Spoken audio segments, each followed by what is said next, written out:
Olá, gente querida! Olha, nós estamos aqui começando mais um podcast. E hoje nós vamos falar de um tema muito importante que eu tenho certeza que vai impactar muita gente. Nós vamos falar sobre família, nós vamos falar sobre masculinidade, vamos falar sobre casamento, vamos falar de como Satanás está atacando o casamento e as famílias nos dias de hoje. E para falar a respeito disso, eu estou aqui junto com o Rafael Neri, que é um dos experts disso, e tenho também junto comigo aqui o meu genro querido Ramon Vilar, que já está assumindo quase tudo, gente. Daqui a pouco vou picar a mula porque o camarada tá voando. A gente não deixa. Seja bem-vindo, Rafael. Pastorzão, obrigado pelo convite, é uma honra para mim estar aqui com o senhor, com o Ramon. O senhor que para mim é uma referência, um general da fé, um mentor, eu considero assim. Esse convite aqui é um privilégio para mim, que sou um jovem pregador, um jovem especialista sobre famílias. E é uma honra, Ramon, estar contigo aqui. A gente tem uma história tão parecida. 3 filhos homens também, muitas coincidências. Vamos nessa. Gente, nós vamos fazer o seguinte, o Ramon agora vai participar dos meus podcasts todos. Por quê? Porque eu acho bacana a gente ter esse bate-bola e eu tenho certeza que o olhar dele de jovem assim sempre vai ter perguntas que talvez eu aí dos meus 63 anos não tenha, né? Então a gente vai bater bola, fica à vontade, o tempo aqui é seu. E, Ramon, você também sinta-se à vontade para ir perguntando. Se um atropelar o outro, não tem problema, porque mais importante é que Jesus vai ser glorificado, Amém. gente. Amém. E você, eu quero, antes de mais nada, pedir que você compartilhe esse podcast, compartilhe o Rafa Neri, né? Depois ele vai falar do endereço dele, tanto do Instagram quanto do YouTube, e também o Ramon Vilar, meu genro. Vou começar perguntando aqui. Você é filho de pastor, é uma pessoa que cresceu num lar funcional, mas quando você começou a sentir uma urgência para falar sobre esse tema, e por quê? Porque tem muitos jovens que estão querendo aí ganhar vida, pensar em como ficar rico, e você foi pegar um ponto que às vezes pode parecer que é um tema mais para pastores mais velhos, porque aqueles que falam sobre isso, né, geralmente são mais velhos. Eu posso falar aqui do Cláudio Duarte, do pastor Josué Gonçalves, que é um craque, né? Mas agora temos um jovem falando a respeito disso. Como é que foi que isso nasceu no teu coração? O senhor falou algo interessante, pastor, porque a minha referência doméstica foi muito curada. Eu vim de um lar ordenado, minha esposa também. Quando a gente se encontra aos 14 anos, a gente começa a se conhecer, eu percebi que ela tinha um pai que era uma tremenda referência, uma mãe que até hoje é uma mãe espiritual para mim, que me discipulou, e dentro de casa também, o casamento dos meus pais é totalmente ordenado, eles são grandes pais, marido e mulher, absolutamente referenciais para mim. Mas o que começou a acontecer? Quando eu projeto minha família nos outros casamentos, na minha mocidade, na minha juventude, até mesmo para os casamentos dentro da igreja, eu comecei a perceber que essa não era a realidade de todo mundo. Muito pelo contrário, até mesmo dentro da igreja, eu comecei a perceber que era raro você encontrar um lar forte, um lar funcional, um lar ordenado. Então, quando eu começo a tratar desse assunto, é um grito mesmo, é um brado. A internet, para mim, é um brado dizendo, olha, pessoal, tá tudo errado, a gente precisa voltar para a Escritura, a gente precisa resgatar os valores perdidos, porque é impressionante, pastor, eu sei que o senhor sabe, eu sei que Ramon sabe também, como as famílias têm sido atacadas, como o vício em pornografia, o adultério, a banalização da própria instituição casamento, tem sido uma máquina de Satanás para destruir profetas, destruir homens de Deus, destruir famílias, destruir a criação da prole. Então eu acho que isso começou a mexer comigo de uma forma que o meu trabalho hoje é um brado. Pessoal, olhem para a palavra, vamos voltar para Cristo. Nós precisamos de lares ordenados, porque não adianta a gente ter sucesso em todo o resto com lares fracassados. Se você fracassou no lar, você fracassou em tudo. Essa é a minha mensagem. Com certeza. Uau. É muito forte isso, né? Especialmente nesse tempo que a gente vive de homens fracos, né? E, consequentemente, filhos fracos também.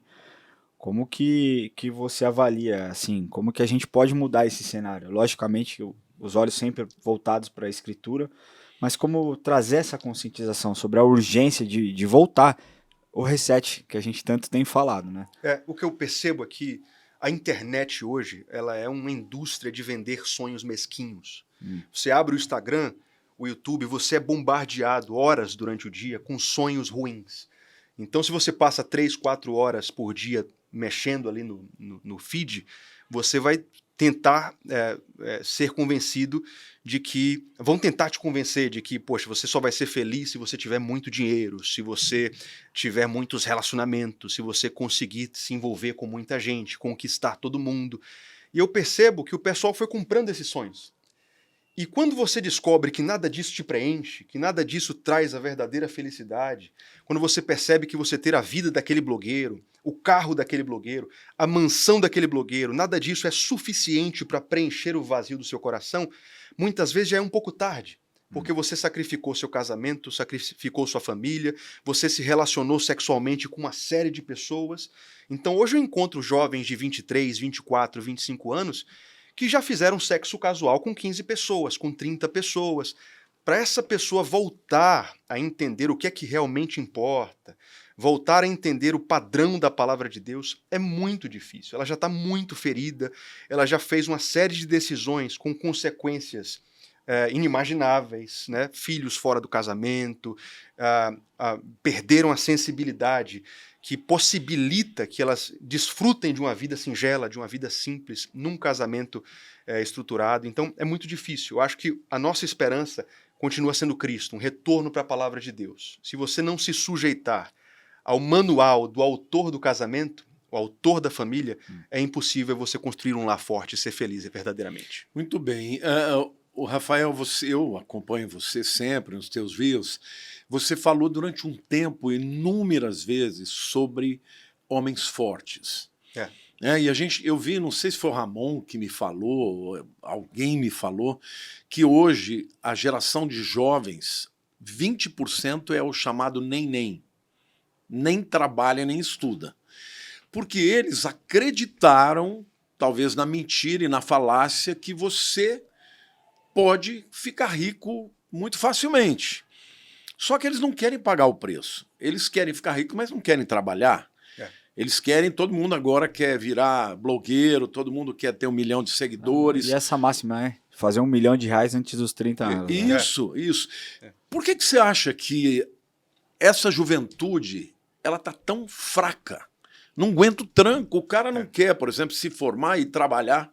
Eu percebo que houve durante décadas, pastor, não sei se o senhor concorda, mas houve uma guerra contra o masculino bíblico. A masculinidade bíblica é meio que vilanizada hoje em dia. Você ser homem masculino é machista. E hoje você tem dois extremos que são toscos, né? Você tem o homem que é meio frufru, aquela figura do homem desconstruidão, né, que aceita tudo e é meio desconstruído, e você tem o outro extremo, que ser masculino é você usar bomba, fumar um charuto, beber cerveja e ser um cara mandão, não fechar a boca para ninguém, quando na verdade a nossa referência bíblica do que é ser um homem é Jesus. Eu acho que talvez o maior aspecto de um homem bíblico é a capacidade de cumprir o seu dever independentemente das circunstâncias. Isso é um homem forte para mim. E você acha que os homens da geração minha, dos meus pais, eles tinham mais essa responsabilidade? Totalmente. Isso, inclusive, envolve aspectos fisiológicos, porque os cientistas já têm uma série de evidências de que nós somos a primeira geração que houve uma diminuição drástica do coeficiente de inteligência. Os médicos estão assustados porque hoje os níveis de testosterona dos jovens entre 20 e 30 anos de idade são menores do que os homens de 60 a 70. Eu tenho médicos lá na minha cidade que dizem, cara, eu faço exames de testo livre no sangue e os homens de 60 a 70 têm, em média, mais testosterona no corpo do que os jovens de 19 e 25 anos. Isso é muito assustador. Uau. E aí entra estilo de vida, sedentarismo, essa ojeriza que os jovens hoje em dia têm ao cumprimento de dever. Não, que negócio de pagar a conta, vamos dividir a conta. Que negócio é esse de que o homem que tem que fazer isso, o homem que tem que fazer aquilo? Quando, na verdade, como eu disse, a maior característica de um homem forte é eu sei minha missão e eu vou cumprir minha missão independentemente de motivação, vontade, desejo. O homem, ele vai acordar muitas vezes cansado, mas se ele conhece seu dever, ele vai lá e faz. Ele vai acordar sem motivação, mas um homem bíblico, forte, clássico, ele não deveria depender do fator motivacional para cumprir o que ele tem que fazer. Talvez essa seja a maior característica.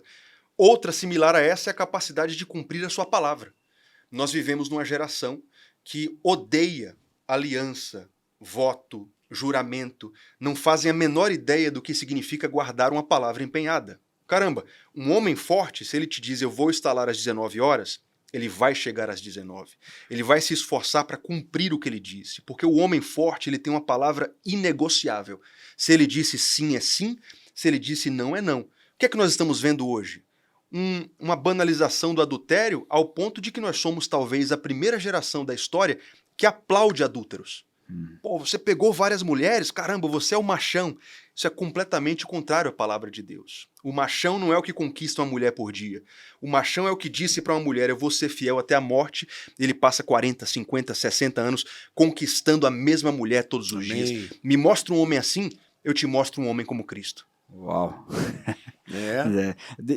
Eu entendo isso perfeitamente a respeito do que a gente chama do fio do bigode, né? Exatamente. O fio do bigode é aquilo que vale, né? Eu tenho certeza, o Lamartine é assim, né? Eu conheço, o meu pai é assim, e eu vejo essa geração, uma geração que não cumpre nenhum contrato assinado, né? Nem aquilo que fala para Deus que vai fazer, não cumpre, e não cumpre também a sua palavra, né? Na verdade, falta integridade e o zelo pela integridade.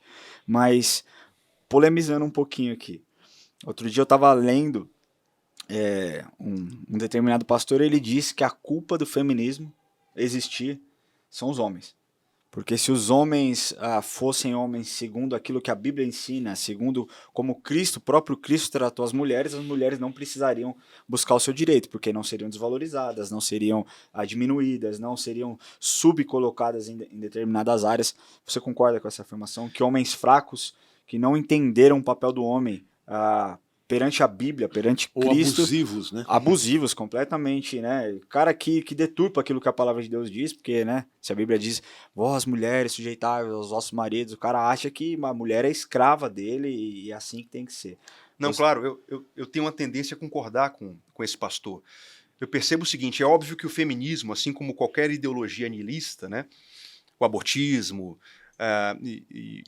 o child free, que é o ódio à prole, às crianças.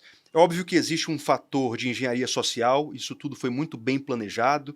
Você vê na década de 20, palavras da Simone de Beauvoir, ela já influenciava países e governos, como a Rússia, a antiga China de Mao Tse-tung, e o discurso dela era o seguinte, o homem é um erro genético. Nós podemos construir uma sociedade como as abelhas, onde as mulheres são as rainhas e os homens são apenas escravos de zangões. Mas eu concordo com ele que esse discurso só encontrou espaço por conta de uma crise de masculinidade, uma crise de homens fracos. Se os homens estivessem posicionados de forma bíblica, exercendo uma liderança semelhante à liderança de Cristo Jesus, eu concordo plenamente que o feminismo, bem como quaisquer outras ideologias anti-família, não encontrariam espaço em nossos lares. Eu estou de acordo com ele, assina embaixo. Eu entendo que quando você olha para a história, até do ponto de vista bíblico, isso já é resultado do pecado, né? Em que o desejo da mulher seria para o homem. Então, a mulher, na sociedade, ela é muito oprimida. A mulher teve que lutar muito mais para conquistar os direitos que um homem tem. O homem trabalha, muitas vezes a mulher faz mais do que ele e ganha menos. Em muitas sociedades, a mulher demorou para ter direito a voto, a mulher muitas vezes não podia dirigir. Até hoje existem países que a mulher pode até tirar a carteira de motorista, mas na prática ela é proibida de dirigir. Outros lugares não podem estudar.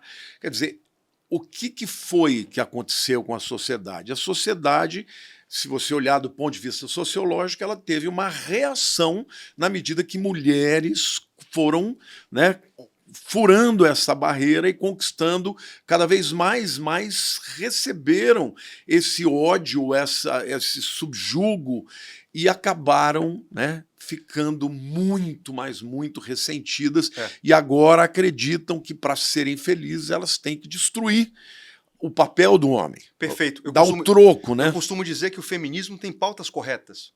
Algumas pautas são verdadeiras. É como se fosse um remédio errado para uma doença que é verdadeira. Que determinou uma vontade de lutar para ter igualdade, legal. Agora, o remédio é que é muito ruim. Totalmente. Porque para isso elas querem erradicar os homens, querem, né, emascular os homens. Mas a minha pergunta é o seguinte: você acredita que isso tem um componente espiritual? Porque independente das culturas, se você fizer uma análise, é claro que aqueles que vão, as feministas vão dizer que houve sociedades no passado em que a mulher era chefe era cabeça, era chefe de família, mas isso é uma minoria. A maioria esmagadora é uma sociedade onde os homens acabavam oprimindo as mulheres, até pela força, né? E depois em todas as outras maneiras de opressão, econômica e tal. Mas você acha que existe um aspecto espiritual e, nesse sentido, Cristo pode resgatar isso na medida que ele vai levantar homens que sejam fortes, mas ao mesmo tempo ternos? Sim, totalmente, né? Engraçado que Platão dizia na República que toda monarquia ela tende a se tornar uma tirania. E nós vemos isso acontecer com a liderança dos homens sem Deus. O homem sem Deus, se ele tiver muita liberdade para governar, ele vai, por causa da iniquidade, transformar aquilo numa tirania doméstica. E Satanás sabia disso, pastor. Isso é completamente espiritual e nós vemos isso no primeiro casal. Veja que Satanás, de forma sábia, ele pegou uma omissão adâmica e ele foi em cima de Eva. E existe um erro, uma iniciativa errada da mulher, porque o homem estava ausente ali. Mas olha que interessante, quando o pecado acontece e os dois comem do fruto, quando Deus chega no Éden, ele não procura Eva. Procura Adão. Adão, onde estás? Então, o homem presta contas. O homem vai, diante de Deus, prestar contas da saúde espiritual do lar. E isso é tão regenerado em Cristo, de uma forma tão bela, que quando a gente chega em Efésios capítulo 5, Paulo vai mostrar de forma clara que o homem bíblico, ele se preocupa com sua esposa como Cristo se preocupou com a igreja. E como é que ele se preocupou? Cristo sabia que a santificação da noiva era urgente para apresentá-la sem manchas, preparada para o dia final. Então, o marido bíblico, ele vai exercer um tipo de liderança que é verdadeiro, genuíno, até porque Deus criou ele para ser o cabeça, mas é uma liderança espontânea, é uma liderança leve, é uma liderança pelo exemplo, nunca, jamais pela imposição. Então, quando a gente olha para Apocalipse 19 e vê as bodas do Cordeiro, essa sempre vai ser a nossa referência simbólica dentro de casa. Espera aí um pouquinho, como é que Cristo tratou sua noiva? A noiva pecou, Cristo disse, opa, deixa que eu pago a conta. A responsabilidade é minha. De lavá-la, inclusive. Lavá-la, deixa que eu resolvo. Essa é a diferença entre um homem e um moleque. Moleque gera despesas, um homem paga a conta. Moleque gera problemas, homens resolvem problemas. Então, quando um homem olha para Cristo, ele vai ser o que John Bunyan disse. Em um dos seus sermões, John Bunyan disse, maridos, sejam tão bíblicos, ao ponto de suas esposas dizerem, obrigado, Senhor, o Senhor não me deu apenas um marido, mas um marido que é uma pregação diária de como Cristo tratou sua noiva. Já pensou se todos nós fôssemos assim? Uau. Eu acho que a submissão da mulher faz muito mais sentido quando ela encontra um homem parecido com Jesus. Sem dúvida. Não é imposta, né? Não é imposta. Eu acho que qualquer mulher sensata, se encontra um homem parecido com Jesus, vai até agradecer pelo atributo da submissão, porque ela sabe que isso vai ser proteção para ela. Agora, quando você tem homens doentes, homens fracos, que deixam a mulher insegura, ao invés de trazer segurança, a submissão passa a ser extremamente questionável, né? E hoje existe muito essa questão da omissão do homem, né? Do papel do homem dentro de casa. Porque a psicologia explica lá que o papel da mulher na sociedade antiga era cuidar da casa e o papel do homem era sair para buscar o sustento. Conforme foi passando, até mesmo pela opressão dos homens, né, e pela falta de voz das mulheres, elas começaram a lutar pelos espaços e começaram a conquistar espaço e tirar o espaço dos homens. A ponto do homem se achar inútil diante da sociedade. Então nós vemos hoje, né, eu fiquei, sei lá, no período antes de voltar para o Brasil, eu fiquei um período de 4 meses como pai tempo integral nos Estados Unidos, antes da gente poder voltar para cá. E eu falo para você que ser pai de tempo integral é o trabalho mais difícil do que qualquer trabalho que eu já exerci na minha vida, né? E muitos homens omissos não validam o trabalho da mulher, por exemplo, de ser uma mãe de tempo integral. Né? Então ele fala, pô, não, eu tô lá trabalhando, eu tô lá conquistando e você tá cuidando do filho, como se cuidar do filho não fosse um trabalho. Né? E mais do que isso, são jornadas ali, porque ela é mãe, ela é esposa, ela cuida da casa, e eu acho que por conta disso, muitos homens oprimiram as mulheres tiveram que buscar o seu espaço. A minha pergunta para você, Rafael, é o seguinte, nós vemos hoje que muitos homens estão acomodados, porque a mulher tem feito tudo. Ela tem feito o papel da mulher, que é cuidar da casa, cuidar dos filhos, gerir uma família e buscar o sustento. E aí a gente vê os caras sentados e sem brio, cara, de olhar e falar assim, não, cara, isso tem alguma coisa errada. Eu não fui chamado para ficar sentado aqui, eu tenho que fazer alguma coisa. O que você acha que falta para dar esse pedala nos homens aí numa linguagem mais popular? Tem um autor do século XX chamado Fulton Sheen, eu gosto de uma coisa que ele fala, ele diz assim, que o nível de uma civilização geralmente se parece com o nível de suas mulheres. Por que ele fala isso? Porque um homem, para conquistar uma mulher muito boa, uma mulher virtuosa, ele tem que provar que merece. Ele tem que provar que tem condição de ser o provedor, de ser o líder, de ser o protetor. E ele corteja aquela mulher, e ele vai mostrar, olha só os meus atributos. Eu consigo cuidar de você até o resto da minha vida. Então, o que é que nós vemos hoje? Nós vemos uma geração em que os homens têm fácil acesso a sexo casual, fácil acesso à pornografia. Eu acredito que muito dessa geração nem seja falta de estímulo para conquistar uma esposa. Porque se você parar para pensar, por que um jovem lá no Japão hoje vai correr atrás de um casamento onde ele tem insegurança jurídica, ele pode perder tudo, se ele já tem o que ele busca? O homem pecador é assim, ele já encontra prazer no celular. Hoje nós temos indústria pornográfica por aí conseguindo coisas muito demoníacas no sentido da inteligência virtual, né? Realidade virtual, onde o cara tem acesso a estímulos absurdos com uma pessoa que nem é real. Para que esse cara vai se matar para conquistar uma mulher de verdade? Então nós estamos vendo no Japão, não sei se vocês sabem, algo assustador acontecendo. Os pais implorando para os filhos namorarem, conhecerem pessoas, porque os jovens não querem mais casar. Talvez a raiz desse problema seja a dissolução da família e do casamento.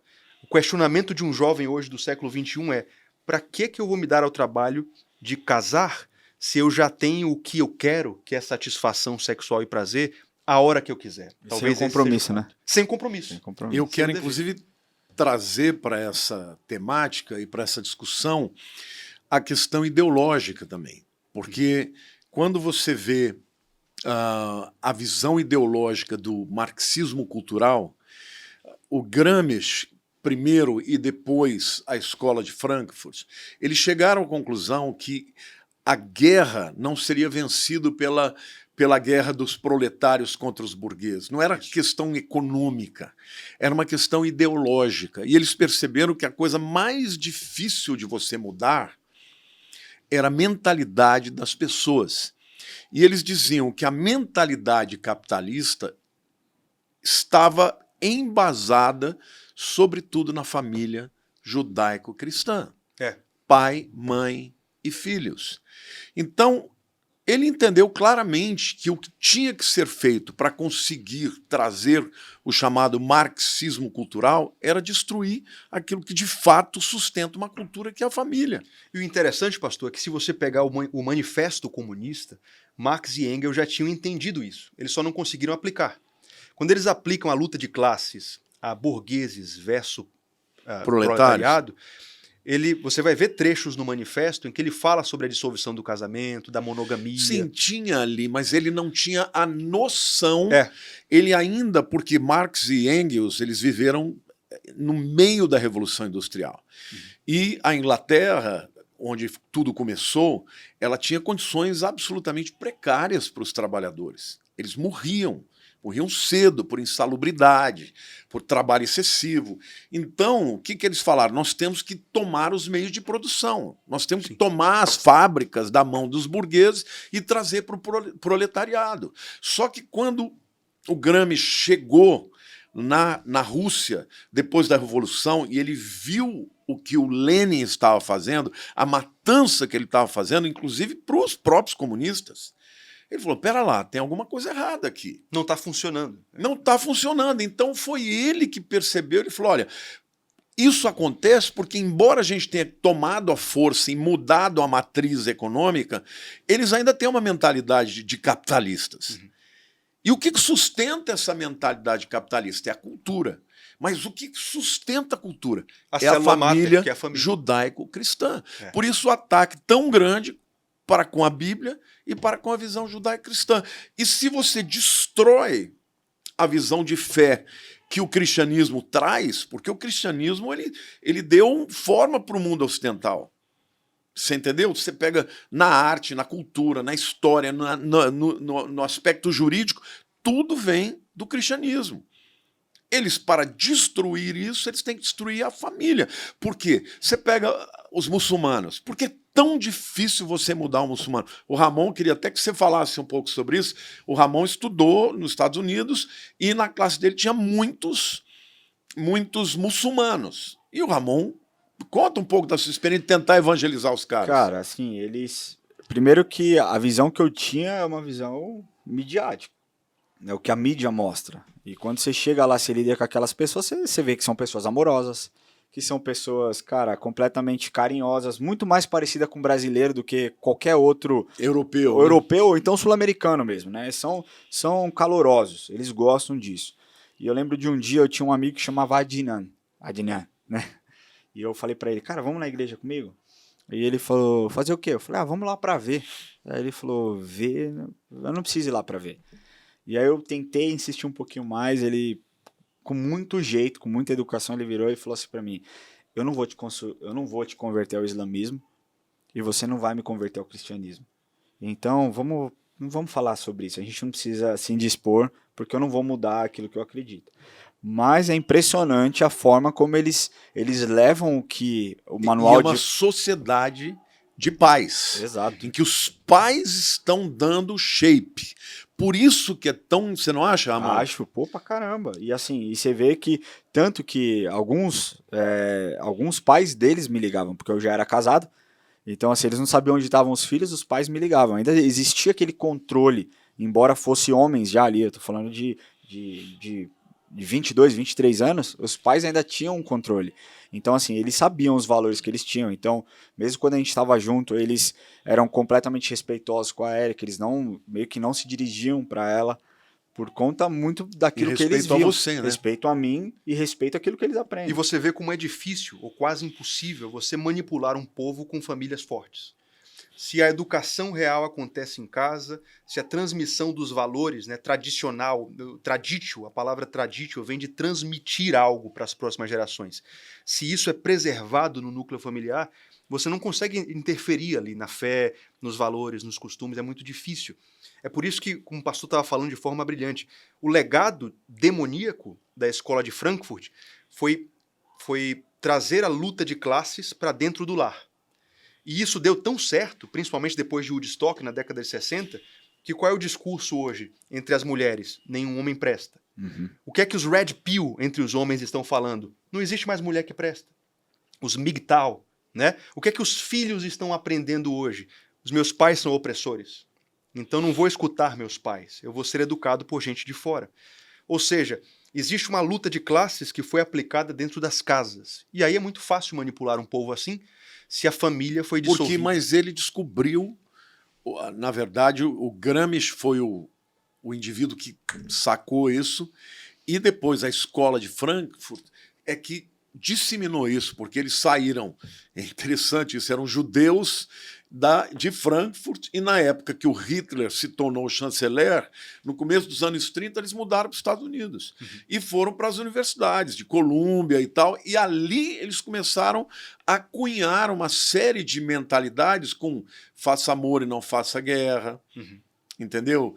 Paz e amor, sexo livre. A revolução sexual era para acabar com o quê? Com a família. Então, a pergunta que eu quero fazer aqui para os dois, na verdade, é: a gente que consegue avaliar e refletir isso percebe que foi um ataque mesmo, claro, de Satanás para destruir a família. Mas não houve, eu posso pensar em mim e no Ramon. Ramon é meu genro, né, um baita de um pai, um baita de um marido. Mas ele faz coisas com os filhos dele que eu não fiz com a Érica. Embora eu tenha sido um pai muito bom, no sentido de que eu cuidava e tal, mas eu nunca troquei fralda de cocô, porque eu tinha nojo. Mas por que uma mãe faz? Então, no fundo, eu achava que aquilo era uma coisa de mulher. Então, hoje eu vejo que o Ramon ele é muito mais participativo nesta coisa, embora seja o provedor, o cara que carrega o piano. Como, então, a gente pode manter isso, esse avanço que veio por uma mentalidade diferente? Porque eu acho que a gente não pode ser só aquele crente, não, tudo é ruim, vamos jogar tudo no lixo. Houve avanços positivos, a maneira, por exemplo, como a sociedade não aceita mais bullying, não aceita mais preconceito. Sim. Eu vejo essa geração de vocês muito menos machista do que a nossa. Primeiro Ramon, depois Rafa. Eu acho que o politicamente correto, ele veio e ele trouxe muitas coisas boas, né? Aquele tipo de piada torta que as pessoas faziam, né? Preconceituosas com relação à raça. Meu avô era espanhol, ele faleceu, mas era espanhol. E espanhol é espanhol mesmo, né? Não era descendente. Então, assim, era um homem racista, né? Embora na mente dele ele não fosse, as conversas ali a gente sabia que não era de uma pessoa normal. Então, assim, o politicamente correto ele trouxe isso. O problema é que ele tomou uma proporção muito maior do que deveria ser, porque calou a voz daqueles que deveriam combater as ideologias antibíblicas e anticristãs. Então, eu acho que esse foi o problema da igreja e do corpo de Cristo como um todo, ficar quieta por conta do politicamente correto, sabe? Lógico que teve avanço, né? Também teve coisas ruins, porque assim, eu vejo a geração, a sua geração, a do meu pai, era uma tratativa com os pais. Era senhor, era uma coisa muito mais respeitosa. Hoje é algo muito mais informal. E a sua informalidade ela tem as pontas boas, mas tem as pontas ruins também. E aí nós, como pais, nós temos que vir aparando as arestas ali para moldar os nossos filhos. Então eu acho que a gente precisa continuar avançando nisso, mas sempre ensinando os valores que Cristo nos ensina. Então, para os meus filhos, cara, é proibido fazer bullying em casa. E o Enzo, que é o mais velho, ele tem um papel. Eu falei para ele já. Falei, o seu papel não é só não fazer bullying, mas é combater aqueles que estão fazendo bullying. Mesmo que sejam os seus amigos, o seu papel é se posicionar, porque eu não estou criando um moleque, estou criando um homem. Eu não estou criando alguém para falar, ô, bacana, vai lá, seja popular na escola. Não. Entendeu? A popularidade na escola só me ferrou. Mas veja que coisa interessante, Ramon. Eles não aprenderiam isso de forma tão simples se você não estivesse presente lá. Ah, sim. Isso que o pastor falou é muito interessante, porque uma coisa ruim que nós homens herdamos da Revolução Industrial é a ausência em casa de uma forma absurda e triste, né? Você vê muitos homens que entendem que o papel do homem é somente trabalhar. Ele não pode lavar um prato, ele não pode fazer compras no supermercado, ele não pode ajudar a esposa a trocar uma fralda, como se isso fosse torná-lo feminino. Na verdade, não é nada disso. Pelo contrário, existe uma mentalidade hoje de que você deveria trabalhar muito enquanto seu filho é pequeno, para que quando ele tiver um pouco mais de idade, você conseguir curtir com ele. Cara, esse é um erro tão estratégico, porque eu vejo pais que passam os 10 primeiros anos da vida do menino trabalhando 12, 14, 16 horas por dia, e o seu menino não vai ter um homem para modelar, uma referência masculina dentro de casa. Quando ele fizer 15, você vai dizer assim, agora eu vou dar uma pisada no freio e vou estar mais presente em casa com ele. Cara, você já perdeu ele. Já perdeu o coração dele já tem outras coisas, ele já teve outros homens como referências, se é que teve, não somente mulheres. Então, talvez o maior ensinamento que nós temos hoje enquanto homens é: seus filhos precisam de você em casa. Óbvio que você precisa trabalhar, você tem que dar o seu melhor, um profissional excelente, mas você precisa aprender a mágica de ter tempo de qualidade com sua esposa e com seus filhos. Talvez o que atrapalhe muito a gente hoje ainda seja o celular. Sim. Porque muitos pais estão presentes em casa, mas a cabeça no trabalho, a cabeça nas mensagens. Ele tira uma tarde para ficar com o filho, mas o filho está no celular e ele também. Cara, você é incrível. não Você vai ficou. num restaurante, você olha 4 pessoas, todo mundo esperando a comida, todo mundo no celular. Eles não estão conversando. Não estão. Casais, né? Que deitam na cama e cada um fica rolando um aplicativo. E eu posso falar, cara, eu preciso disso, isso é pra mim também. Porque às vezes eu tô com meus meninos lá brincando, jogando bola e eu tô com o celular no bolso. Né? E eu tenho conversado, e a Erika tem me cobrado muito disso. Pô, deixe seu celular no lugar quando você estiver com eles, que você não precise ficar vendo as notificações. E a gente, muitas vezes, no ímpeto e naquela ansiedade de ajudar, às vezes alguma coisa de trabalho acaba perdendo tempos preciosos. E o que eu tenho percebido é que muito mais do que presentes, o que os nossos filhos precisam é a nossa presença. Né? A figura do pai ali. Eu costumo dizer que o celular é uma espécie de abandono moderno. Antigamente, uns 30, 40 anos atrás, um pai ausente era conhecido porque ele ia pro barzinho sexta de noite ou ia jogar bola. O celular é o barzinho de hoje em dia. Então muitos pais estão ali, mas eles abandonaram os filhos por causa das telas. Existem 2 símbolos dentro de casa que não têm sido cultivados pelas famílias de forma saudável. O primeiro é a mesa, o segundo é a cama. Né? A cama do casal é algo muito sagrado. O escritor dos Hebreus chega a dizer que o leito do casal deve ser um leito sem máculas, porque o casamento precisa ser honrado. Né? Então, se o casal não for intencional, radical nisso, eles não conseguem mudar isso, cara. É o que você falou. Amor, vamos convencionar aqui, deu 18 horas, deu 19 horas, é o nosso tempo. Vamos guardar o celular no freezer, no armário, onde quer que seja, e a gente vai ficar junto. Uma das cenas mais tristes da família brasileira é o pai, a mãe, os filhos almoçando juntos, cada um com o seu celular. Ou então com a televisão ligada, passando programa de jornalismo político, ou então policial. A polícia subiu na favela e matou 3, 4, 5, na hora do almoço.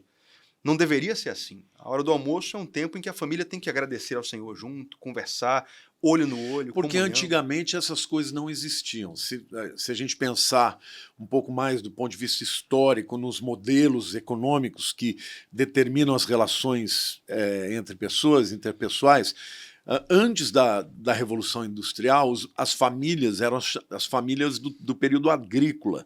Então não era a família nuclear.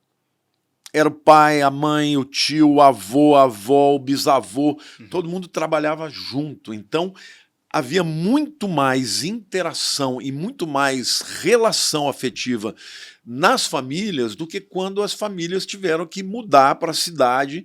E, obviamente, na cidade o espaço era menor e aí nasceu as chamadas famílias nucleares. Pai, mãe e filhos. E os pais iam para as fábricas, tinham que ficar muito tempo longe. As mães, num primeiro momento, ficaram ainda, mas logo depois elas também encontraram trabalho lá e as crianças foram para as creches. Então você vê claramente que isso é uma tentativa de Satanás de destruir o âmago da família, que é pai, mãe, filhos, o amor, a preocupação. E agora nós... Não é quando nós saímos de casa, porque, na verdade, essas coisas entram na casa. Né? Deixa eu ver, pastor, quando meu filho começou a estudar, coloquei ele numa escola muito boa, meu filho mais velho, Samuel. Certo dia, a gente estava conversando sobre uma atividade dele, eu não sei o que é que eu disse para ele sobre ciências. Eu disse, filho, não, o urso, a baleia, tem tais e tais características. E ele disse, não, papai, a minha professora de ciências disse que é o contrário do que o senhor está dizendo. Naquele momento eu me assustei, porque me deu um insight de que a professora tinha muito mais autoridade do que eu, porque ela passava mais horas com ele. Olha só que coisa, né? Porque é óbvio que a escola é uma grande ferramenta, ela pode ser nossa auxiliar, nossa ajudadora na educação dos filhos, mas os pais devem ser protagonistas. Nós precisamos nos ligar nisso. A gente pode utilizar, você tem como pagar uma babá, contrate ajuda. Se você tem como colocar seu filho numa boa escola, não estou aqui para pregar que todo mundo tem que fazer homeschooling, até porque eu sei que isso não é possível e viável na maioria dos casos. Mas os pais precisam sempre se perguntar: nós ainda somos os protagonistas na influência, na transmissão dos valores, na transmissão das doutrinas bíblicas? Porque se a gente descentraliza a responsabilidade pela educação para terceiros... Até a educação cristã, tem pais que acham que vão à igreja e os filhos estão na escola dominical, eles não precisam ensinar. Exato. Exato, isso é muito perigoso. E eu vejo isso também com uma ferramenta satânica nos últimos tempos. É impressionante como as cartas de Paulo a Timóteo, pastor, não sei se... acho que o senhor vai concordar comigo.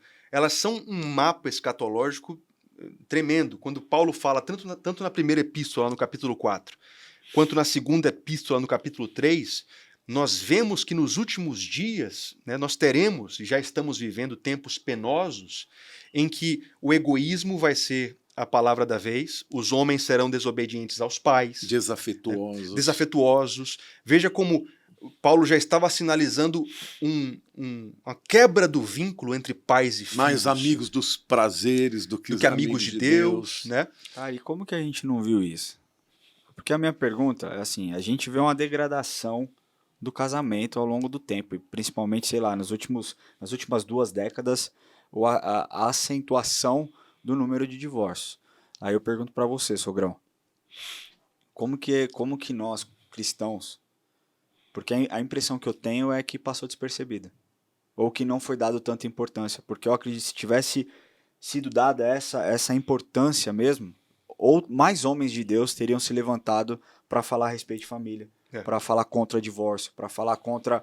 Hoje a pornografia ela é muito barata, mas existiam revistas lá atrás que eram, assim, era uma máquina de ganhar dinheiro. Onde foi que a igreja se perdeu nisso? A sua pergunta é maravilhosa, porque eu quero olhar para essa pergunta por vieses diferentes. O primeiro é o espiritual. A Bíblia fala que nos últimos dias muitos apostatarão da fé, dando ouvido a espíritos enganadores e doutrinas de demônio. Jesus, em Mateus 24, no Sermão do Monte, ele adverte muitas vezes: vede que ninguém vos engane. Então, a primeira tendência desse tempo é o engano.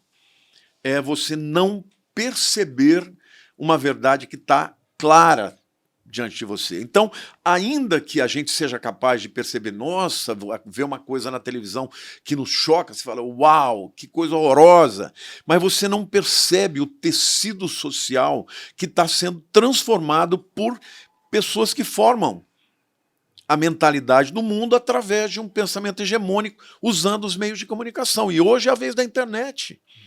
Então, assim, primeiro, as igrejas precisam ensinar, as igrejas precisam tocar nesse ponto, porque quando o jovem chega na universidade, imediatamente ele vai ser já aculturado por todos esses que estão lá para destruir a nossa fé. Então a igreja ela não pode só se preocupar em ter manifestações do poder e não ensinar. Jesus disse: errais porque não conheceis as Escrituras e nem o poder de Deus. Eu creio que a igreja tem se levantado hoje como uma resistência ao avanço do inimigo. Você percebe jovens como vocês que já estão olhando por debaixo do efeito, né, da sociedade, já estão começando a fazer perguntas e propor soluções, porque já descobriram que o objetivo de Satanás é acabar com a família, é enfraquecer o papel do homem, porque Deus, Rafael, Deus ele criou o homem à sua imagem e semelhança, homem e mulher os fez. O homem sozinho ele não transmite a imagem de Deus para os seus filhos, ele precisa da mulher. A mulher sozinha ela não transmite quem é Deus para os seus filhos se ela não tiver a imagem do homem. Porque Deus ele é tanto o Criador, ele é o Pai, ele é aquele que dá a direção, como ele é o aleitador. O El Shaddai, o nome todo-poderoso, nada mais é do que o Deus que dá o leite. O nutridor. Shad é peito, é seio. Então, a família feita por pai e mãe cristãos ela gera filhos com conforto. E filhos que foram amados e ensinados na palavra de Deus, como diz as Escrituras, ensina o menino no caminho que deve andar, porque quando ele for moço, não se desviará dele. Então, a igreja tem que ter um retorno para a palavra. Porque hoje você tem muitas igrejas focando em ensinar as pessoas a ganhar dinheiro, a ter uma vida melhor. Olha, você tem que ser feliz. Olha, você tem que acreditar em si mesmo. Esse é o discurso do mundo, isso não é o discurso da palavra. Isso. O discurso da palavra, não. Você tem que aprender qual é o seu papel e tua responsabilidade para glorificar Deus. Então, eu creio que o caminho que nós temos é o caminho de ensino. É o que você está fazendo com a Érica, porque aí você se torna uma vitrine. Quando as pessoas olham o Ramon e a Érica e os 3 meninos, todos felizes, todos andando no Senhor, todos... O que eles têm que eu não tenho? Eu tenho certeza que o Rafa também deve já ter pessoas ao seu redor que falam, por que você tem uma vida assim e eu não tenho? A impressão que eu tenho é a mesma que o Ramon tem. Parece que nós acordamos de um sono profundo, né? Parece que algumas famílias na igreja estão despertando agora e dizendo, caramba, onde é que a gente estava? Que a gente não estava influenciando famílias e lares. Eu tenho um amigo que é missionário na Irlanda há 10 anos. E ele fala muito sobre o esfriamento espiritual que aconteceu em algumas partes da Europa, né? Igrejas que foram palcos de grandes avivamentos e que hoje são boates, discotecas, museus. E ele disse o seguinte, Rafa, sabe como é que isso aqui começou? As famílias se tornaram boas frequentadoras de cultos aos domingos, mas os filhos não viam vida cristã real no cotidiano do lar. E muitos pais passam por isso hoje, né?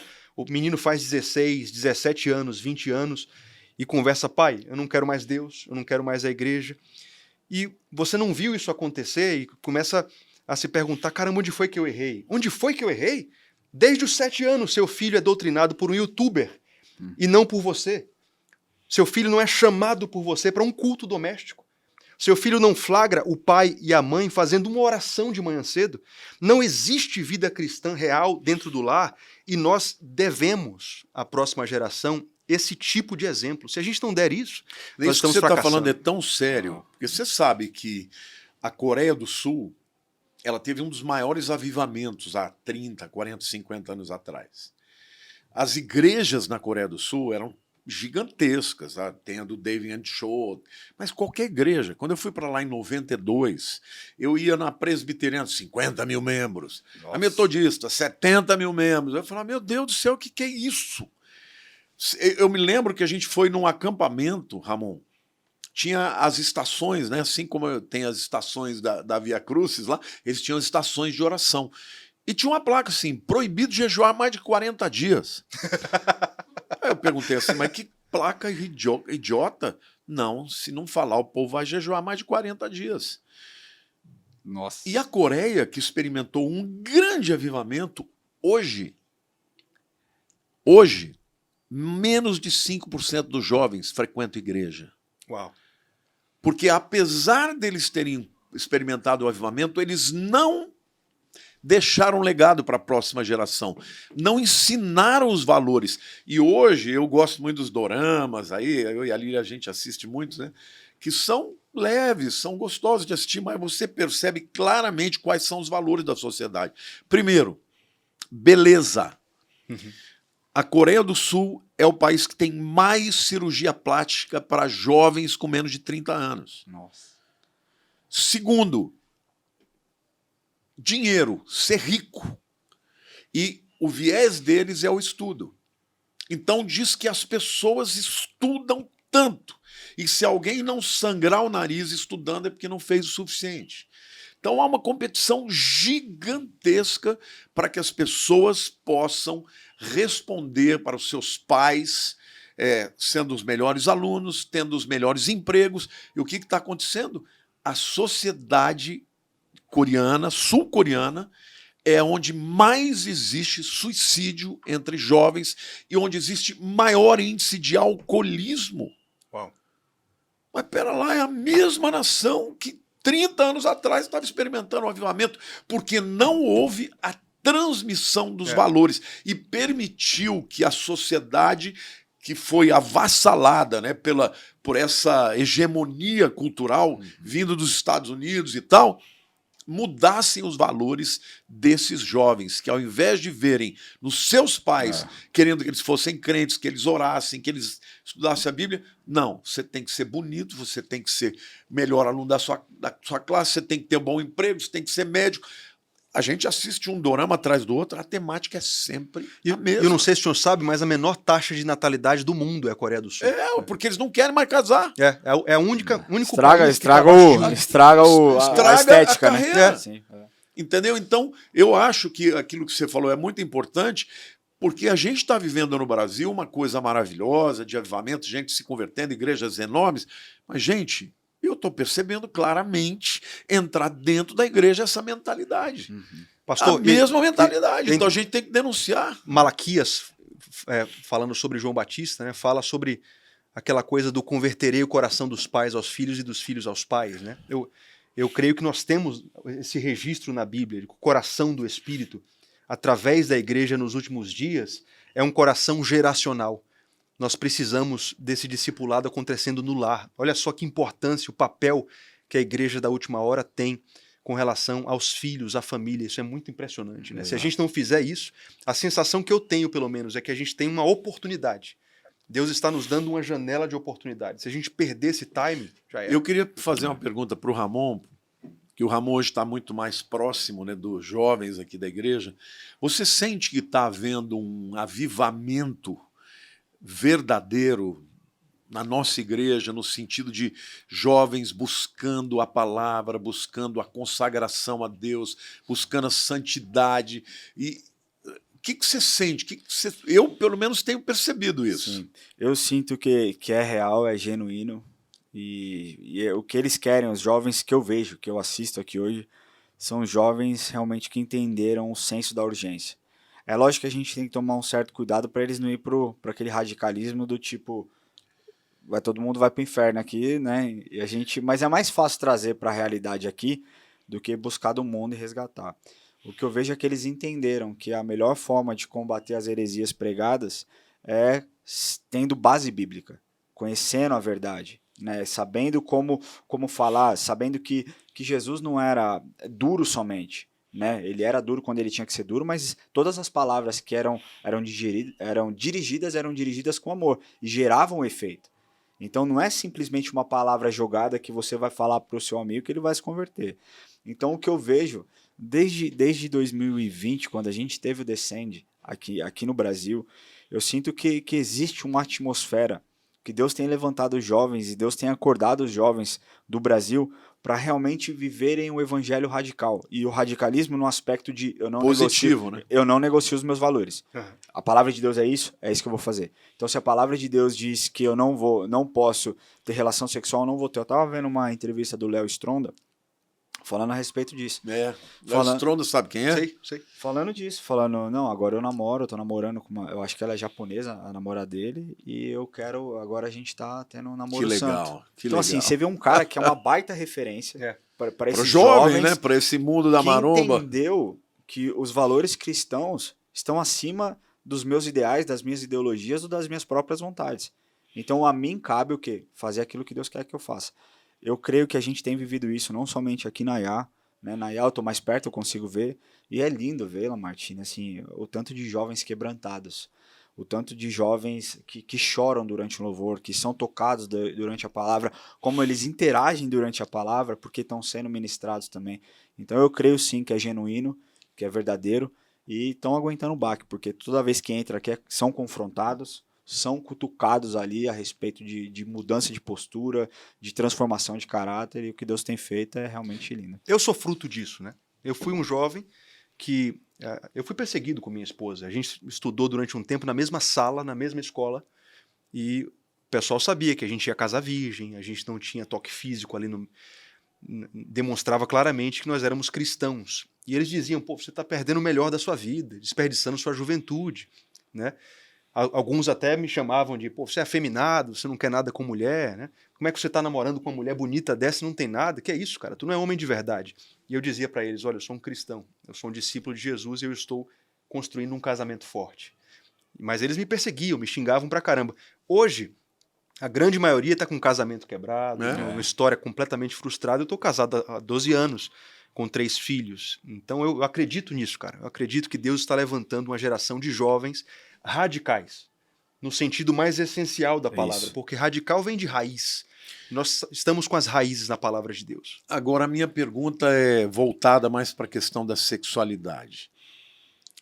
Por que você acha que a sexualidade é tão importante a ponto do mundo inteiro girar em torno disso? A indústria que mais gasta dinheiro no mundo na internet é a indústria da sexualidade, da pornografia, eu não sei exatamente quanto, mas 46% do tráfego pago mundial. eu vi que é uma questão de bilhões, dezenas de bilhões de dólares por ano. Eu li uma vez que o faturamento da indústria pornográfica é maior do que a somatória do faturamento da NFL, da NBA e da MLB lá de beisebol. 46%. As 3 juntas ainda continua sendo maior. Incrível. Então, isso que às vezes eu pergunto para Deus, por que o sexo? Porque isso é tão importante para Satanás. Será que é porque isso é a única coisa que Deus criou só para o marido e a mulher? Ou será que isso tem um poder de tirar a pessoa do foco?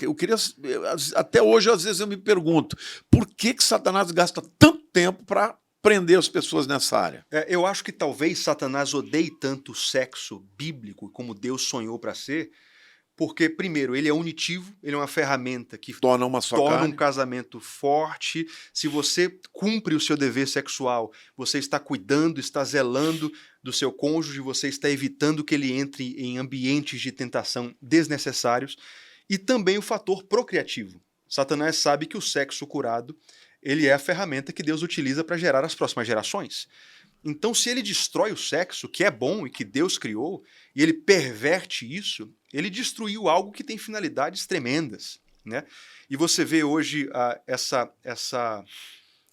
destruição do sexo, no sentido do sexo casual, é tão feia, né? Como eles descobriram que o homem, quando ele se vicia nesses hiperestímulos, ele é capaz de qualquer coisa. Os neurocientistas estão chamando esse fenômeno de fenômeno da habituação. O seu cérebro tem um sistema de recompensas, um sistema dopaminérgico, e quando ele percebe que você tem acesso a hiperestímulos gratuitos, fáceis, que te possibilitam uma recompensa dopaminérgica exacerbada, ele eleva o sarrafo, ele eleva o padrão, e ele vai passar a não aceitar nada abaixo daquilo. Né? É a mesma coisa meus filhos lá, meu filho de 9 anos, de 6 anos. Se eu começar a dar para ele todo dia milkshake, Coca-Cola normal, né, brigadeiro, vai depois de 2 meses dar para ele uma manga, um morango. Ele vai achar um morango sem graça. Né? Porque essa é a guerra. Nossa. Tomate, ele não consegue sentir o saborzinho de um tomate porque o fenômeno da habituação fez com que ele se adaptasse a estímulos gratuitos, baratos e que colocaram ele num novo nível de expectativa. Aí você transpõe isso para o sexo. Hoje você tem jovens com 12, 13 anos que já são viciados em pornografia. Eu, como terapeuta de casais, eu lido com pais e mães que dizem o meu filho descobriu pornografia com 7, com 6, com 8. Aí o que acontece? O cara descobriu pornografia com 8, com 20 ele já é viciado. Ele casa com uma década de vício em pornografia. Você tem alguma dúvida de que esse cara vai ser um adúltero? É quase impossível, humanamente falando, que esse cara seja fiel a uma esposa por 20 anos. Não, ou então não vai conseguir ter sexo com ela porque ela vai querer uma relação normal e ele não consegue mais se excitar através disso. Pastor, é assustador. Eu diria que todo mês, pelo menos, eu pego um caso desse. Rafa, eu sou marido, eu não consigo mais performar sexualmente com minha esposa, eu não tenho ereção com minha esposa, mas eu me masturbo 5 vezes por dia. Quer dizer, brincando. Sério, pastor. É muito comum isso. Mulheres que dizem, Rafa, eu não aguento mais, meu marido não me procura 2 meses, 3 meses, 4 meses, mas ele vai para o banheiro e se satisfaz sozinho. É algo diabólico. A indústria pornográfica é uma indústria gerada e planejada por Satanás. Você acha que isso foi provocado pela pornografia? Pela pornografia. E principalmente com o intuito de calar a voz profética da igreja. Satanás sabe disso desde o Antigo Testamento. O espírito de Jezabel, o espírito da lascívia, é um espírito calador de profetas. O senhor sabe muito bem, Ramon também, quantos homens de Deus, mulheres de Deus, já caíram, já fracassaram com ministérios brilhantes. E perdem completamente a Tudo autoridade. por causa do sexo. Satanás vai porque ele sabe que é o ponto fraco. Ele não tá para brincadeira, ele vai para destruir mesmo. Que coisa, eu não tinha pensado por esse viés, mas para um pastor, para um profeta, sem dúvida alguma, é para derrubar a autoridade, né? Mas além disso, para uma pessoa normal, eu acho que é para tirar do propósito, né? De crescei-vos e multiplicai-vos e, sobretudo, para gerar aquela unidade, né? E os dois se tornarão uma só carne. O sexo é uma ferramenta de restauração tremenda. Porque você imagine, né? Hoje em dia as pessoas estão indo para a cama com uma perspectiva egoísta. O cara que veio da escola da pornografia, ele vai querer aquele jeito de fazer, aquelas posições, e ele vai projetar aquelas expectativas na mulher que não vai suprir. Ele não casou com uma prostituta. Né? Ixi, eu já tive muitas pessoas me falando, minha mulher não faz nada, parece uma freira, entendeu? Por quê? Porque o cara é viciado em pornografia. É a escola que ele teve. Ele foi criado com aquilo ali, ele projeta na esposa, porque ele não aprendeu o verdadeiro sexo. Agora você imagine um casal onde ele vai para a cama dizendo: eu vou dar prazer para ela, eu vou servir minha esposa. E ela faz a mesma coisa. Caramba, você tem um casamento indestrutível. Muito dificilmente esse cara vai passar por tentações graves na área do adultério, na área da pornografia, porque ele está satisfeito. E você acha que é um ciclo vicioso? Então, por exemplo, o cara consome pornografia, aí vai para casa, não performa. Aí tem a questão do orgulho do homem. Putz, brochei com a minha esposa, seja lá qual for. Deixa eu ver se o problema sou eu ou ela. Aí vai de novo e consome. E aí, nessa do adultério... Ou consegue performar com outras. Com outra. E aí sai de casa, ainda botando com a mão na mulher, né? Não deu certo porque a minha esposa não me satisfaz. Ou porque não amo mais. Porque não amo mais. Quer dizer, é aquela questão de... Eu primeiro, eu quero ser feliz. Se eu não consigo mais ser feliz com ela, eu vou ser feliz com outra, às custas do quê? Da infelicidade da esposa, dos filhos. É a insatisfação, né? Mas é sempre uma tolice, né? Você vê como o adúltero, ele geralmente é muito tolo, é um ratinho que vai para a armadilha do queijo. Porque ele diz assim, poxa, a amante é maravilhosa, a amante não reclama, a amante está sempre com o cabelo cuidado, a amante se cuida, porque não convive. No dia que começar a convivência, a rotina é a mesma coisa. Eu tenho uma história aqui que uma vez eu recebi uma ligação de uma psicóloga falando: pastor, tal, posso te mandar um paciente meu, ele não é de São Paulo, ele é do interior, ele não frequenta a nossa igreja, recém-casado, 2 anos de casado, casou virgem, com a filha do pastor também, tal, e enfim, me contou toda a história e o cara tava se relacionando com uma mulher já um pouco mais experiente do trabalho, traindo a esposa. Tinha sido aconselhado pelo pastor da igreja já a respeito do pecado dele, só que não queria se consertar. E ele veio até aqui, São Paulo, e veio se aconselhar comigo. Só que eu sou muito pragmático com essas coisas, sabe? E ele entrou na minha sala e eu falei: amigo, vamos poupar o seu tempo e meu tempo. Você veio aqui fazer o quê? Você veio ouvir aquilo que Deus tem para te falar ou aquilo que você quer ouvir? Porque se você veio aqui para ouvir aquilo que vai satisfazer... Pra passar pano em você. Esquece, né? Você vai perder o seu tempo. Eu não, quero ouvir o que Deus tem para me falar. Então, o que Deus tem para te falar é que Deus tem um casamento restaurado para você, mas para isso você tem que se arrepender. Ah, mas é difícil, eu não sei mais se eu amo. Eu falei: então, cara, vamos encurtar aqui. O que vai acontecer, eu vou te falar o que vai acontecer. Você vai largar a sua esposa, você vai ficar com ela, porque ela tá falando que quer casar com você, 3 meses. Eu falei: pode anotar. A partir da data que você abrir mão e falar que você vai ficar com ela, e tá morando com ela 3 meses, você vai tomar um pé, e ela vai fazer exatamente o que ela fez com você com outra pessoa. É isso aí, cara. Aí ele foi embora. Depois de 4 meses, recebeu uma ligação dele, falando: aconteceu exatamente aquilo que você... O cara é burro, né? É burro, entendeu? É Mas muito é burro, né? um ciclo, assim. Os caras são... É um espírito tão maligno que cega o entendimento. Por isso que né? a Bíblia diz, né? O Deus desse século cegou os entendimentos dos incrédulos para que não lhes resplandeça a luz do Evangelho de Cristo com a imagem de Deus. Mas nesse tempo, o engano é muito maior. E o engano é maior porque hoje as mentiras do diabo, elas estão travestidas de verdades. Entendeu? Você fala assim: olha, você tem direito a amar. Existe uma capa, né, pastor? Eu quero amar e ser amado. Aí separa da mulher, abandona a mulher. Eu quero ser feliz. Quem não quer ser feliz? Quem não quer ser amado? Só que o amor de Deus é aquilo. Eu não casei para ser feliz, eu casei para fazer alguém feliz. Exato. E quando você tem uma história, né, de amor, de fidelidade, eu sou casado há 40 anos, a pessoa que eu mais amo no mundo é a minha mulher.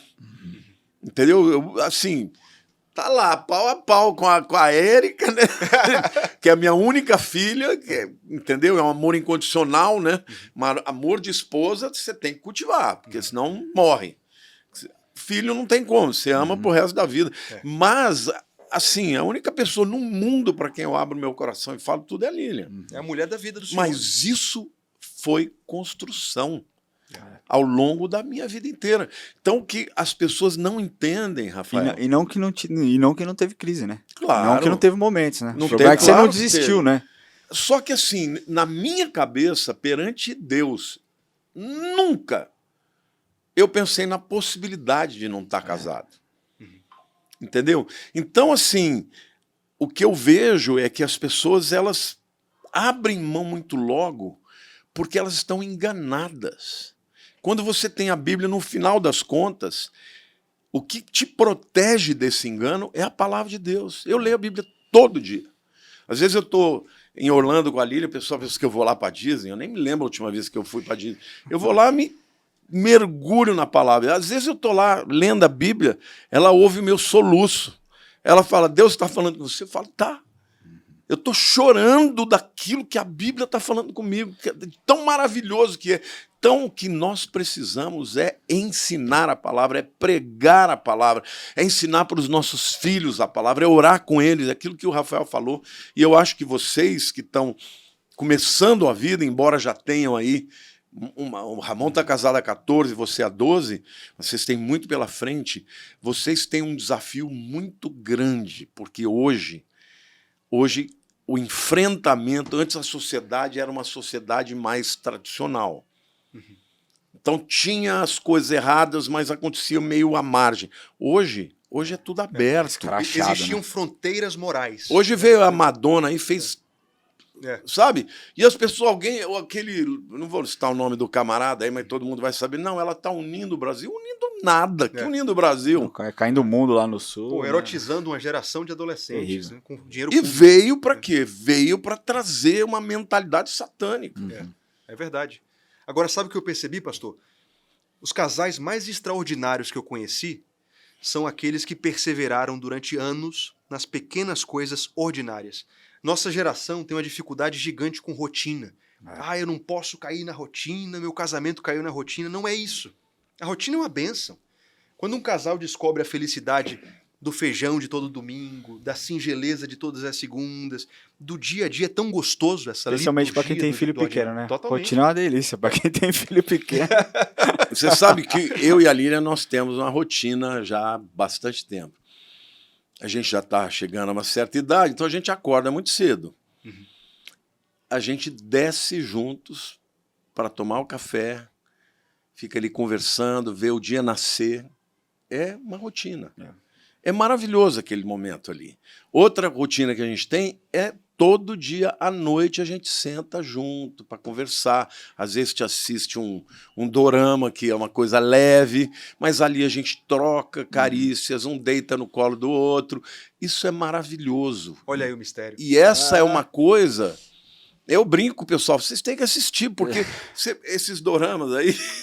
Eles falam de amor, é romântico. Aí, cara, eu vejo... Novelas bíblicas também, né? Sim, não, sem contar as novelas da Record, né? Mas uma coisa que é legal é que no ordinário a gente consegue, na rotina, que é o ordinário, a gente consegue ver coisas extraordinárias acontecendo. Isso. Né? Porque você constrói lembranças. Eu tava com o constrói Enzo. história. A gente tem uma máxima lá em casa, e a Érica deixou isso muito claro pro Enzo. Enzo, mais importante do que os seus estudos, mais importante do que o seu futebol, que ele ama jogar, e pro John a mesma coisa, é a devocional. Então, assim, você pode faltar na escola, mas devocional a gente não vai deixar de fazer. E numa dessas, porque se tornou algo ordinário, algo rotineiro, todo dia nós fazemos devocional. Um dia eu tava fazendo a devocional com ele, e o que eu achei extraordinário foi o fato dele me perguntar uma coisa que eu nunca achei que uma criança de 10 anos pudesse me perguntar a essa altura, né? Eu caí na história de Davi, tava contando a história de Davi, e aí foi bem na parte de Davi e Batseba. Falei, cara, essa parte foi complicada, né? E contei para ele a história, li, fiz a devocional com ele, expliquei ali a respeito do pecado de Davi e tudo mais. E quando acabou, ele falou: pai, posso te fazer uma pergunta? O John do lado, o John olhando pro teto, não entendendo nada, né? E eu ainda falei: pode. Ele falou: Davi foi um homem segundo o coração de Deus mesmo? Porque como um homem segundo o coração de Deus, Uau. pode fazer tanta coisa ruim como ele fez. Ele machucou a mulher dele, ele machucou o melhor amigo dele, e ele começou a listar os pecados de Davi, e eu falei: Senhor, me ajuda a responder aqui, né? Porque eu sei o que fez Davi um homem segundo o coração de Deus. E na hora Deus falou: abre a sua Bíblia lá em Salmo 51. E eu pude ler a oração de Davi do arrependimento. Então, assim, para mim foi um momento extraordinário. Mas Num foi momento mesmo. ordinário, né? Porque eu te confesso que eu falo para Deus até hoje: Deus, vamos combinar, esse camarada foi terrível, né? Entendeu? Quanta deslealdade, né? Mas assim, sem dúvida alguma, o que Deus amou em Davi era que ele podia ser ruim com todo mundo, mas com Deus ele não era. Ele nunca que um profeta chegou e tocou o dedo na ferida, ele ficou pondo culpa em Deus ou nos outros, ele rasgava Rasgou o coração. né? É verdade. Mas pagou as consequências. Outro Exato. dia um pastor chegou para mim e falou assim, porque eu aconselho muitos pastores, ele falou: se Davi ficou com a mulher Betseba, com a mulher do Urias, que era um escudeiro dele, amigo leal, e ainda dela vai sair o Messias, então Deus não pode me dar uma oportunidade de ter uma nova mulher? Eu falei: olha, você está a fim de pagar o preço que ele pagou? É. Porque a Bíblia diz que por causa da morte de Urias, A espada nunca a mais... espada nunca mais vai partir da tua tenda. Ele falou: ó, o primeiro filho, o Aminon, morreu. Porque o segundo, Absalão, matou. O Absalão morreu. O terceiro filho morreu. Eu falei: cara, ele foi uma pessoa que na família ele foi muito infeliz. É. Então, não é que ele não pagou a conta, ele pagou caro demais. Ele passou de geração, né? Porque Salomão também teve... E foi pior, Né? entendeu? Então, assim, a verdade é que o amor de Deus é tão grande e o arrependimento é algo tão extraordinário, porque Deus restaura e perdoa completamente. Mas o preço de uma escolha, de uma vida de pecados, vai ser pago. As Se a pessoa- consequências vão ser experimentadas. se você quiser viver uma vida plena, veja o Salmo 1. Ele não vai no modelo dos ímpios. É o que eu digo para os solteiros, pastor. Solteiros que estão assistindo essa live, namorados, noivos. Vocês têm uma oportunidade de construir do zero da forma certa. Porque um casal que está em crise hoje, que construiu tudo errado, sem princípios, sem fundamentos, Deus consegue restaurar? Óbvio que sim. Mas eles vão experimentar e já estão experimentando consequências terríveis. É muito mais difícil você reconstruir certo depois que você está fazendo errado há 10, 15 anos, do que você construir um lar forte do zero, de acordo com os princípios da palavra de Deus. E os solteiros têm essa chance, né? Olha, nós estamos chegando no final do programa, mas eu queria, antes disso, eu vou pedir para cada um de vocês dar uma palavra final, mas eu quero aproveitar e pedir para vocês darem aí o Instagram, o YouTube, porque depois vai ficar aqui no GC, no próprio vídeo mesmo, viu, João? Bota no vídeo mesmo para o pessoal poder seguir. Rafa, qual que é o seu... Eu já sei, mas eu quero que você fale, olhando para aquela câmera ali, o teu Instagram, o teu YouTube, e aproveita e traz a palavra de Deus que você gostaria de entregar para as pessoas aqui. Maravilha, pastor. Que conversa legal. Nem vi o tempo passar. Eu também não, só me mandaram parar ali, que daqui a pouco ele vai entrar e vai pregar, né? Maravilha. Bom, meu Instagram e o YouTube você encontra fácil. Rafa Neri, tudo junto, .hrpz. Nery com Y, né? Neri com Y, .hrpz. Não sei se o senhor sabe, pastor, antes eu tinha um ministério chamado Harpazo, que é de arrebatamento. Sim, Harpazo Capturar, né? é. Por isso que tudo é Sequestrar. HRPZ. Por causa do texto de Não Tessalonicenses. sabia, não sabia que é disso. Bom, escatologia é um tema que eu gosto bastante também. Opa, Não entendo como o senhor, mas um dia a gente pode fazer um bate-papo Rapaz, sobre é isso. maravilhoso. Bom, o recado que eu quero deixar aqui no final para você que assistiu essa live, e eu recomendo que você volte, assista de novo e anote os insights, aquilo que Deus falou com você, pratique, é que você não precisa se desesperar se a sua vida familiar está um caos.